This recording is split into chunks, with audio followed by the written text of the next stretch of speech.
Narito na ang mas pinalakas at mas pinalawak na mga balita sa loob at labas ng CBS-UA Library. Ito ang CBS-UA Library Balita sa Facebook Live. At ngayon, narito ang inyong tagapagbalita. Magandang araw, CBS-UA, Pilipinas at buong mundo. Ngayon ay araw ng Martes, December 29, 2020. Ako si Rolly Oloteo, ang inyong librarian at inyong tagapagbalita. Ihahatid namin sa inyo ang mga balita kasama ang buong pwersa ng CBS-UA Library sa Pili, Calabanga, Sipokot at Pasacao. Dito sa CBS-UA Library Balita sa Facebook Live. Narito ang mga headlines. Electronic resources ng CBS-UA nadagdagan. Planong Learning Commons tuloy na. Aakop online accreditation, first time sa CBS-UA. Library orientation, mas pinaigting. Bagong pulisiya ng CBS-UA Library sa panahon ng pandemya, pinapatupad na. CBS-UA ISO certified na. Sa CBS-UA Library Sipokot Campus, pagsasaayos ng mga pasilidad, isinagawa. Mga bagong e-journals at e-books, mayroon na. Sa CBS-UA Library Calabanga Campus, DOST Starbooks ginagamit na. Interactive projector, mayroon na ang Calabanga Library. Para naman sa CBS-UA Library Pasacao Campus, pagsasaayos din ng pasilidad, pinapaigting. At sa ating special feature ng CBS-UA Library noon at ngayon ay ating itatampok ang CBS-UA Library Pili Campus. Yan ang mga ulo ng ating mga balita, ang detalye ngayon na. CBS-UA Library Balita sa Facebook Live. Electronic resources ng CBS-UA nadagdagan na. Ang detalye ay babalita ni Dan Jobert Rania.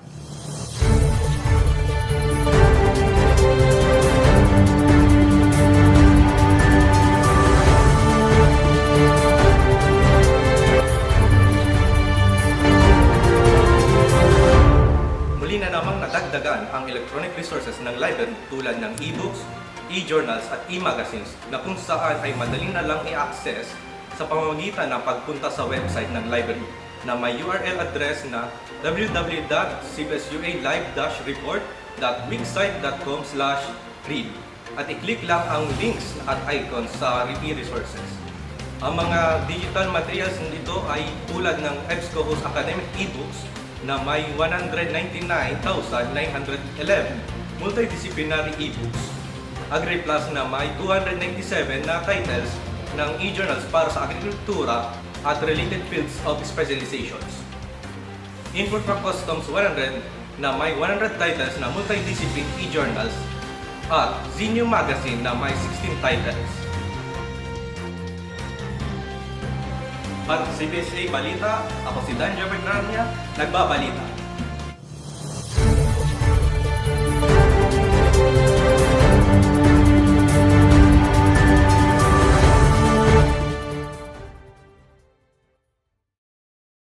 CBS-UA Library Balita sa Facebook Live.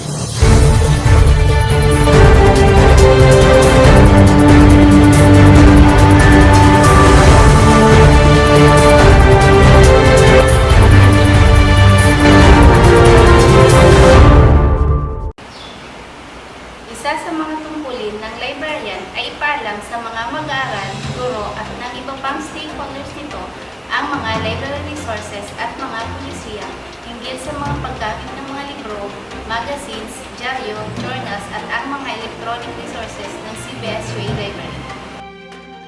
Kaya naman, ang CBS-UA Library ay nagsagawa ng iba't ibang mga paraan hinggil dito, tulad ng library orientation ng harapan o face-to-face, maging online library orientation.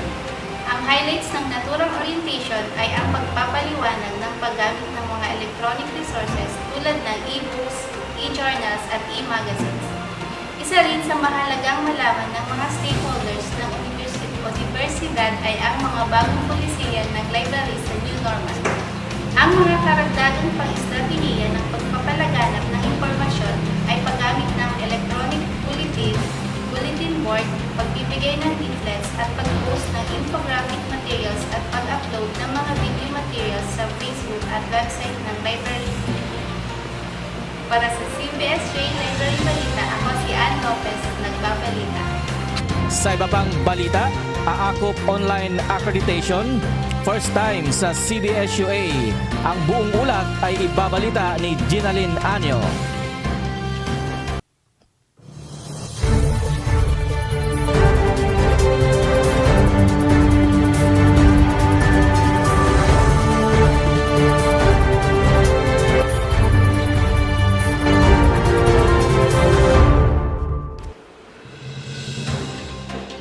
Ang Central Bicol State University of Agriculture, Pili Campus ay nagkaroon ng online accreditation survey visit ng Accrediting Agency of Chartered Colleges and Universities in the Philippines o AACO noong December 1 to 4, 2020 na kung saan ang mga curricular programs ng Bachelor of Secondary Education at Bachelor of Elementary Education para sa Level 4 Phase 2, Bachelor of Science in Agricultural Engineering, Bachelor of Science in Agriculture para sa Level 4 Phase 1, at ang Doctor of Veterinary Medicine para naman sa Level 3 Phase 1. Isa sa mga in-evaluate ang library para sa Area 7, sina Dr. Morena Carlos ng Cebu Technological University at Dr.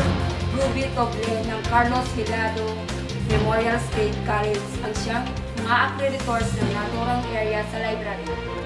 Sinundan pa ito ng accreditation ng Master's Program tulad ng Master of Science in Agricultural Education, Master of Science in Agricultural Extension, Master of Science in Resource Management, Master of Science in Animal Science, Master of Science in Plant Protection, at Master of Science in Plant Science.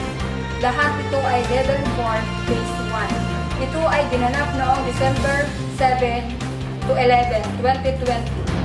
Ang accreditor sa library ay si Professor P. Abalanza ng Jose Rizal Memorial State University. Para sa CBSUA Library Balita, ako si Ginalyn Anyo, nagbabalita.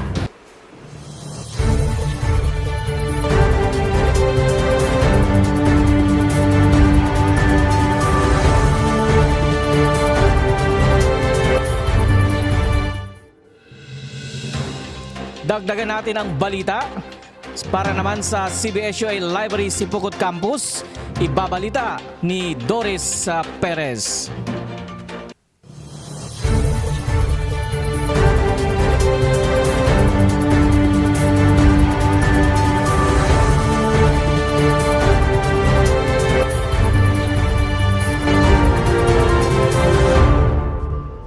Magandang araw po. Pagsasaayos ng pasilidad isinagawa. Bilang bahagi ng programa ng University Library, ang pagpapanatili ng kaayusan ng pasilidad ng silid-aklatan sa Sipokot Campus ay ipinatupad. Isinaayos ang reading space at sitting capacity sa bilang na 30 upang masunod ang social distancing bilang prevensyon laban sa COVID-19. Dalawa din sa tinutukang proyekto na natapos ngayong taon ay ang paglalagay ng sliding rails sa bungad at permanenteng rails sa likod na bahagi ng silid-aklatan sa pakikipag-ugnayan sa opisina ng Physical Facilities Development Unit bilang proteksyon at seguridad ng naturang pasilidad.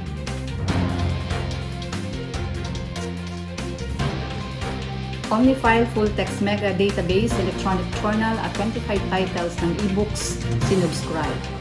Ang CBSUA Sipokot Library ay nag-subscribe sa EBSCO ng OmniFile Full Text Mega Database Electronic Journal upang mapalawak ang mga titles na kailangan ng universidad bilang pagtugon sa blended learning at online distance learning.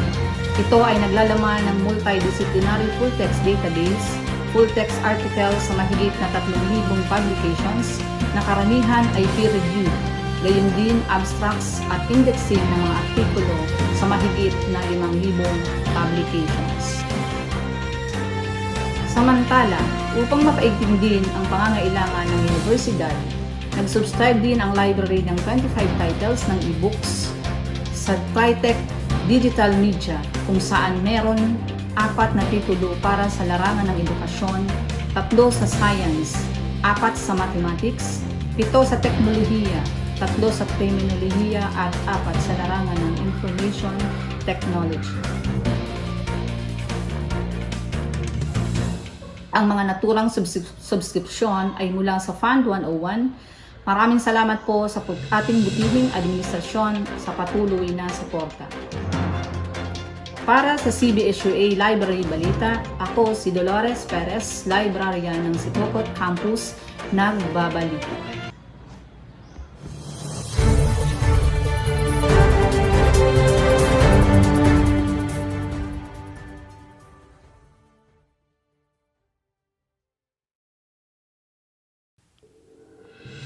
Bagong pulisiya ng CBSUA Library sa panahon ng pandemya.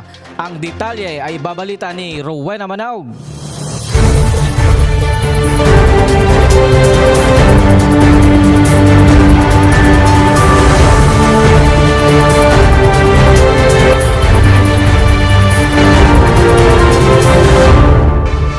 Ang aming library ay bukas mula alas 8 ng umaga hanggang alas 4:30 ng hapon. At yung natitirang 30 minutes ay para sa disinfection ng mga gamit at ng palibot ng library. Ang kliyente ay kailangan sumunod sa health standard sa pamamagitan ng paghapak sa footbath, paglagay ng face mask, at pag-scan ng body temperature. Ngunit ito ay ginagawa sa labas ng guardhouse bago pumasok sa university. At ang pag-disinfect ng kamay gamit ang alcohol or sanitizer. Bago pumasok ng library, ay kailangan mag-register sa aming library system at itapat lang ng barcode or ang student logbooks or library staff logbook. Bago mag-research, ay present ang library card sa library staff. Ang numero ng kliyente na kailangan i-complete ay magdedepende sa espasyo ng isang libre para ma-observe ang physical distancing sa lahat ng oras. May mga signages at markers para i-guide ang mga kliyente sa mga policies at protocols. Ito ang bilang ng mga kliyente na pwedeng i-accommodate sa iba't ibang campuses. Ang PD Campus, for the first floor, 70 clients. For the audiovisual room, 25 clients. With a total of 120 clients. So, sa Calabanga Campus, para sa first floor ay 74 clients. Second floor, 44 clients with a total of 180 clients. Sa Sipokot Campus, 27 clients. Masakaw Campus is 26 clients. Ang paggamit ng digital resources ay highly recommended sa mga kliyente. Ito ay nasa link ng University Library na may iba't ibang online resources, username at password, at i-click lamang ang icon ng Ask a Librarian para piliin ang campus na papasukin. Binago na rin ang pulisiya sa paghiram ng aklat. Para sa regular na faculty ay may maximum ng 5 books. Para sa general circulation, 14 days, and sa reserve GAD at BSP is 7 days. Para sa mga estudyante, ang maksimum na hihiramin na aklat ay 3 books for 7 days.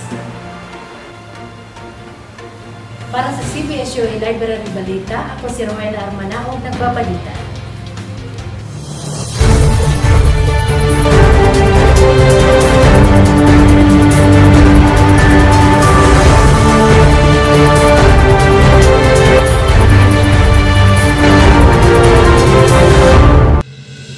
Nagbabaga pa rin ng mga balita sa pagbabalik ng CBSUA Library Balita sa Facebook Live. pagkaraan lamang ng isang patalastas. CBS-UA Library Balita sa Facebook Live.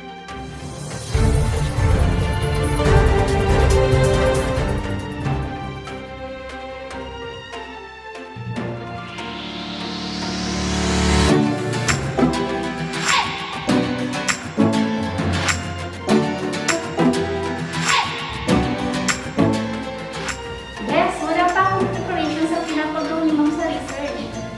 Ay, ako bes, wala pa din na umpisahan. Mabuti pa pumunta na tayo sa library at maghanap tayo ng libro doon. Mabuti pa nga, Bes, para matapos na natin ang research natin. Tara na, tara. Mabuti pa, Bes, sabihin natin si Sir kung anong pwedeng gamitin natin sa ating research. Sige, tara na.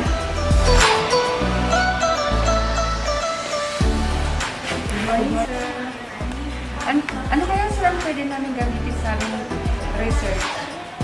Good morning. Marami kaming mapipilian ng library materials. Mayroon po kaming printed resources tulad ng books, thesis, journals, magazines, and pamphlet. At marami pa kaming bagong e-books, e-journals, at e-magazines. Matanong lang po, ano yung title lang hinahanap mo? Ako sir sa organic agriculture. Okay. Halina, tingnan natin ang OPA.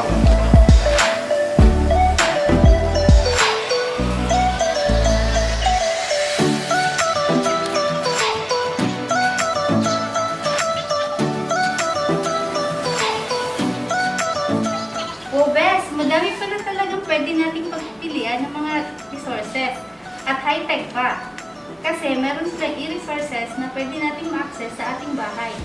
Oo nga, bes. Kailangan lang natin ilista at tandaan ang mga username at password ng mga e-resources nila. At saka aircon pa ang ating library. At komportable ang mga upuan. Tumpak ka, Bes. At may wifi pa. Approachable pa si Sir. Kaya madali na nating matapos ang ating mga research para makasubmit na tayo kay ma'am. Mabuti na nga, pumunta tayo dito sa library upang mag-research. Kaya saan pa kayo? Pumunta na sa CBS-UA Library o bisitahin ang library website. CBS-UA Library, your learning buddy.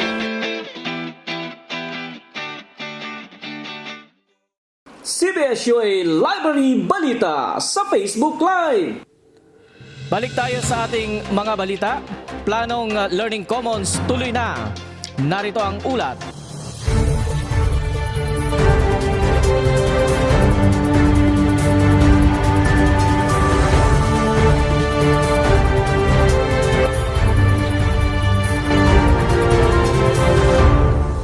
Nandito po ako sa second floor ng library na kung saan ilalagay ang Learning Commons.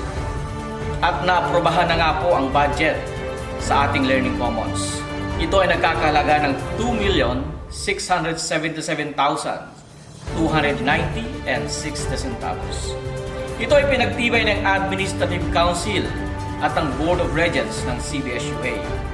Ang mga nakapaloob na proyekto dito ay ang pag-repair ng second floor ng library.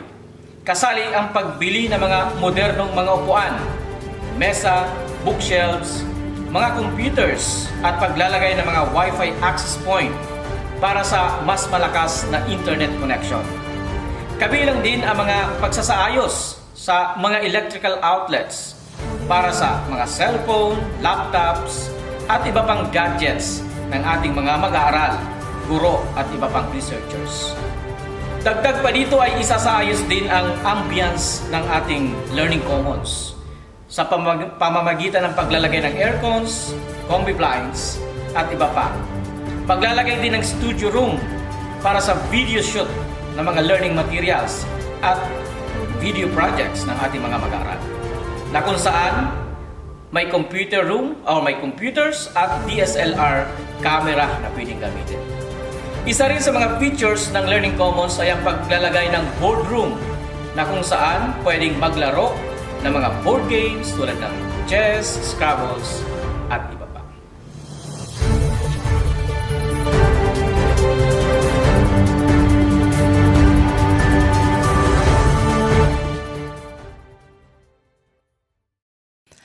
Alamin naman natin ang mga balita kay Luel Francisco at Geoffrey Almazar ng CBS-UA Library Calabanga Campus.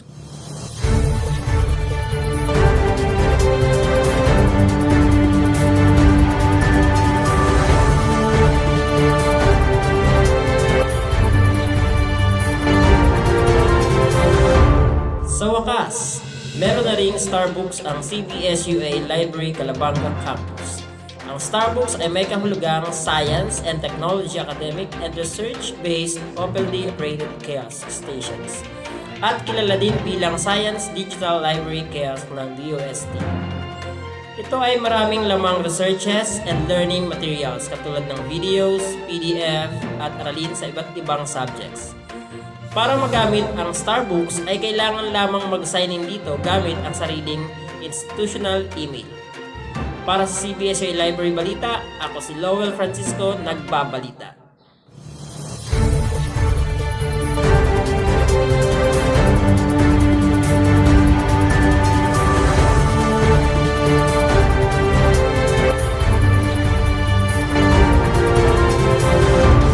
Para makasabay sa pagpapaunlad ng mga pasilidad ng CBS-UA, binigyan tuon ng pamantasan ang pagkakaroon ng mga makabagong teknolohiya.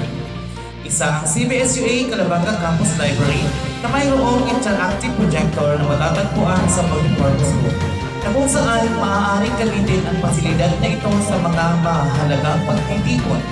Ang layunin ng pagkakaroon ng nasabing teknolohiya ay upang mas maging epektibo ang paghahatid at pagpapahayag ng mahalagang impormasyon kapag may orientation, seminar o anumang magtutulong. Para sa CBS-UA Library Balita, ako si Geoffrey Mendoza Almazar, nagbabalita. Para naman sa mga impormasyon sa CBS-UA Library Pasacao Campus, narito si Rita Alarcon, magbabalita.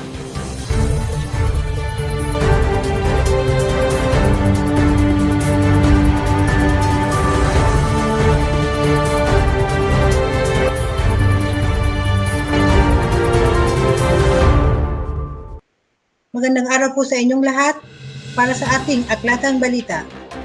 Pagpapabuti ng mga pasilidad sa aklatan ng CBS-UA Pasacao Campus ipinatupad. Ang pamunuan ng universidad ay patuloy na pinagbubuti ang mga pasilidad ng aklatan upang mas mapabuti ang kalidad nito. Isa na dito ay ang paglagay ng Learning Commons at pagtalaga ng kabuuang halaga na umabot sa 800,004 na piso para sa mga kinakailangang kagamitan.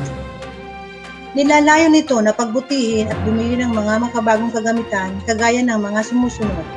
CCTV upang maprotektahan at masiguro ang kaayusan ng mga kagamitan ng ating aklatan. Makabagong Venetian blind, makabagong computers para magamit sa pagsasaliksik. Malaking telebisyon upang magamit sa maliitang diskusyon o lektura. Mga makabagong mesa, upuan, conference table at iba pang furniture sa silid aklatan.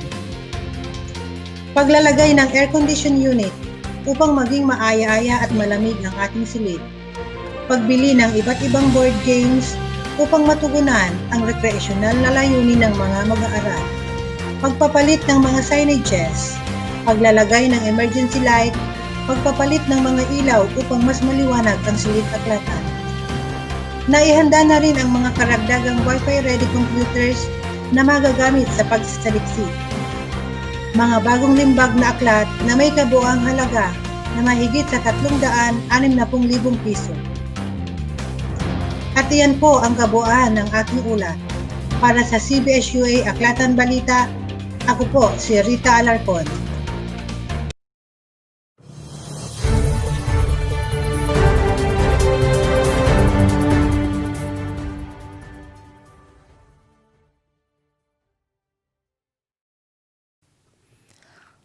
Para sa ating special feature, narito si Celsa Competente para sa CBS-UA Library noon at ngayon. Sa bawat paglipas ng panahon, marami ang nabago sa ating CBS-UA Library. Sadyang napakabilis ang paglakad ng oras. Sa loob ng 30 taon bilang empleyado ng library ay marami na rin akong nakitang mga pagbabago. Hindi lang sa mga koleksyon nito tulad ng aklat, magazines o maging mga pamphlets, pati na rin sa mga kagamitan, lalo na sa panahong itong makabagong teknolohiya. Noon, nag-uunan pa na magsulat ang mga estudyante sa lagbook sa pagpasok ng library at ang iba pa nga ay tinatamad ng magsulat ng kanilang pangalan, section, student number at ang iba pa nga ang sinusulat ay pangalan ng artista o kaya politiko pa. Ngunit ngayon, high-tech na kasi ang estudyante ay mag-swipe na lang ng barcode reader sa kanilang mga school ID. Prestong naka-registered na sila sa pagpasok ng library at maging paglabas nila ay naka-record na din. Noon, ang nakikita sa library ay ang hard catalog na nakatype pa ang mga title, may akda at bagsak nito sa 3x5 na index card na ginagamit sa paghanap ng mga aklat. Subalit sa ngayon, mayroon ang Online Public Access Catalog or OPAC na pinipindot na lang sa computer ang mga researchers at makukuha na nila ang mga impormasyon hinggil sa aklat na pwede nilang gamitin at hiramin. Ang OPAC ay mas pina-high-tech pa kasi kahit nasa bahay na ang mga estudyante at guro ay pwede na nilang malaman ang mga aklat at serials na pwede nilang hiramin sa library kasi ito ay web-based na. Noon, walang ibang mapagpilian na library resources para sa assignment o kaya sa kanilang research paper, kundi libro at mga magazines, dyaryo at pamphlets lamang. Ngunit sa ngayon, iba't ibang mga electronic materials tulad ng e-books, e-journals, e-thesis, e-dissertation at e-magazines ang pwedeng pagpilian ng mga gawain nilang pag-aral. Hay, talagang mas maganda na ngayon ang panahon, mas madali lang mag-aral. Noon, electric pan lang ang nasa library para sa maganda at komportabling ambience upang ang mga kliyente namin ay masaya sa pag-aaral sa loob ng library. Ngunit sa ngayon, malalaking mga aircon na ang nakapalibot sa loob ng library at sa lahat ng learning space nito ay may aircon na para sa mas masayang pananatili at pag-aaral nila sa library. Noon, nagsisiksikan pa magpa-schedule ng audiovisual room ang mga guro para sa paggamit lamang nila ng nag-iista naming overhead projector para sa kanilang lecture. Ngunit sa ngayon, mayroon na ang library ng lecture room na kung saan mayroon ang interactive projector na nakalagay dito para sa mas masayang pag-aaral. Ang audiovisual room sa ngayon ay mayroon ang smart TV. Dito para sa panunood ng mga educational at documentary films. Iyan ang CBSUA Library noon at ngayon. Ako si Celsa Competente, nagbabalik. CBSUA Library Balita sa Facebook Live. At sa ating dagdag balita, CBSUA ISO certified na ang lahat na campuses ng Central Bicol State University of Agriculture ay ISO 9001:2015 certified na. Ang Pili, Calabanga, Sipukot at Pasacao Campus ay abala sa paghahanda ng lahat ng mga dokumento na kakailanganin sa pag-audit. Isa sa mga opisinang sinuri ay ang library. Ilan sa mga dokumento na inihanda ay ang quality objectives, risk register, SWOT analysis, quality objectives, performance monitoring report, library forms at marami pang iba. Ang mga ito ay kino-ordinate sa opisina ng ISO para sa iba pang mga dapat ilagay na control numbers at mga karagdagang gawain hinggil dito. Samantala, bago ang external auditors ng TUVR ay nagkaroon muna ng internal audit ang mga internal auditors ng universidad sa iba't ibang opisina.